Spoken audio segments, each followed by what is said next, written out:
ചേച്ചി ഉയ് രാവിലെ എങ്ങോട്ട് ഇറങ്ങിയതാ? പറമ്പിലേക്ക് പോവാണോ? എങ്ങോട്ട് ഇറങ്ങിയതാണേലും നീ പുറകോട്ട് തിരിച്ചു വിളിച്ചില്ലേ? അതോടെ കഴിഞ്ഞു. അതുകൊണ്ടൊന്നും കുഴപ്പമില്ല. ഞാൻ നാളെ നാട്ടിൽ പോവാ കേട്ടോ, അത് പറയാനാ വന്നേ. എന്നതാ? നാട്ടിൽ പോവാന്നേ, എൻ്റെ നാട്ടിലേ. നിന്റെ നാട് എവിടെ അടി? നിനക്ക് നാട്ടിൽ ആരാടി ഉള്ളത്? എനിക്ക് നാട്ടിൽ ആരുമില്ല, എൻ്റെ ആൾക്കാരെല്ലാം നാട്ടിലല്ലേ. ആൾക്കാരിങ്ങനെ ദിവസം കണക്കിന് നിനക്ക് നാട്ടിൽ കിടപ്പുണ്ട്. ചേച്ചി എന്നെ രാവിലെ കളിയാക്കുവാണോ എന്നെ? കളിയാക്കുമല്ല, ഉള്ളതാ പറഞ്ഞേ. പിന്നെ നിനക്ക് നാട്ടില് ഒരുത്തരും ഇല്ല. നീ ഇങ്ങനെ ആരും ഇല്ലാതെ നീ ഇവിടെ അടിഞ്ഞു കൂടിയേക്കുന്നതാ. അത് കൊള്ളാലോ. നാട്ടിലാരാണ്ട് അയ്യോ ഇവിടെ ഒരു നാട് പറയാൻ വന്നത് അബദ്ധമായോ?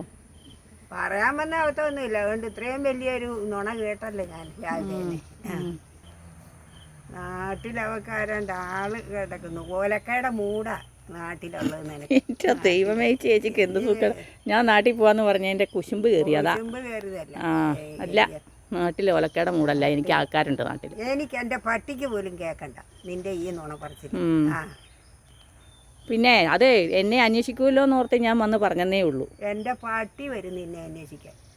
നാട്ടിൽ ആളുണ്ടായിട്ട് വേണ്ടേ നീ പോകാനും നിന്നെ അന്വേഷിക്കാനും വരാൻ. ചേച്ചിയുടെ പട്ടി കാപ്പ ആള് കൊള്ളാലോ ചേച്ചി. എൻ്റെ പട്ടി നിന്നേക്കായിലൊക്കെ എത്രയോ ഭേദവാ. ഈ കാര്യങ്ങളെല്ലാം അന്വേഷിക്കാൻ ഒരു പട്ടി ഉണ്ടെങ്കിലേ, അങ്ങനത്തെ ഒരു പട്ടിയെ കിട്ടിയേ കൊള്ളായിരുന്നു എനിക്കും കൂടെ. വേണമെങ്കിൽ മേടിച്ചു തരാം ഞാൻ. അപ്പൊ അന്വേഷണം, ക്ഷേമാന്വേഷണം എല്ലാം പട്ടി നടത്തിക്കോളുമല്ലോ. അതിനെന്നാ ഇപ്പൊ കുഴപ്പം? ഒരു കുഴപ്പമില്ല. ആ പട്ടിയെ ഒന്ന് കാണണം. മനുഷ്യന്മാർക്ക് ഇത്രയും കുശുമ്പും അസൂയം പാടില്ല കേട്ടോ. കുശുമ്പല്ല, നീ ഇല്ലാത്ത നുണ പറയരുത്. ഞാൻ നുണയല്ല, ഞാൻ പോവാന്ന് പറഞ്ഞത് നേര് പറഞ്ഞു. നീ ചെല്ലടി. നീ എന്നത്തിന് ഇത് എന്നോട് പറയാൻ വന്നിരിക്കുന്നത്? അതാ പറഞ്ഞ എന്നെ അന്വേഷിക്കുമല്ലോ എന്ന് വിചാരിച്ച് പറഞ്ഞു. എന്റെ പട്ടിയാ നിന്നെ അന്വേഷിക്കുന്നത്. ഞാൻ ആ പട്ടിയെ ഒന്ന് കാണട്ടെ. പോയി കണ്ടേച്ചു വാ നീ കേട്ടാ.